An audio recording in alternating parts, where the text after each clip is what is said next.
സമൂഹം എന്ത് വിചാരിക്കും എന്നൊരൊറ്റ ചിന്തയാണ് നമ്മളെങ്ങനെ പിടിച്ച് വലിച്ച് കാശൊക്കെ ഇല്ലാതൊക്കെ. നിങ്ങൾക്ക് സമൂഹം ചെലവിന് തന്നോ ഇല്ലെന്നിരിക്കെ പിന്നെ എന്തിനാണ് നിങ്ങൾ അങ്ങനെ ചിന്തിക്കുന്നത്? പ്രിയപ്പെട്ടവരെ, വെട്ടിത്തുറന്ന് ജീവിക്കാനാകണം. ജയിലിൽ പിടിച്ചിട്ടതുപോലെയാണ് നിങ്ങൾ ജീവിക്കുന്നതെങ്കിൽ നിങ്ങളുടെ സ്വപ്നത്തിലേക്ക് നിങ്ങൾ എത്തില്ല. നിങ്ങളുടെ പ്രിയപ്പെട്ടവരോടൊപ്പം നിങ്ങൾക്ക് ഇറങ്ങിയിടക്കാൻ പറ്റത്തില്ല, അല്ലെങ്കിൽ നിങ്ങൾക്ക് അവരുടെ നല്ല ടൈം എൻജോയ് ചെയ്യാൻ പറ്റില്ല. നിങ്ങളുടെ ജീവിതത്തിന്റെ നല്ലൊരു സമയം ഇവരെന്ത് വിചാരിക്കും അവരെന്ത് വിചാരിക്കും എന്നൊക്കെ പറഞ്ഞ് പോകും. പ്രായം കുറെ കൂടി അങ്ങോട്ടേക്ക് ചെന്ന് കഴിയുമ്പോഴാണ് ഈ തിരിച്ചറിവ് നമുക്ക് കിട്ടുക.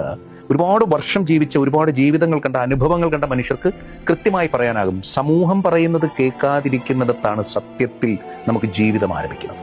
ഇത് കേൾക്കുമ്പോൾ ഈ സമൂഹമല്ലേ നിങ്ങളെ വളർത്തിയത്, സമൂഹത്തിന് അങ്ങനെ നിഷേധിച്ച് ജീവിക്കാൻ പറ്റുമെന്ന് ചോദിച്ചാൽ സമൂഹം നല്ലതിന് കൈയടിക്കും.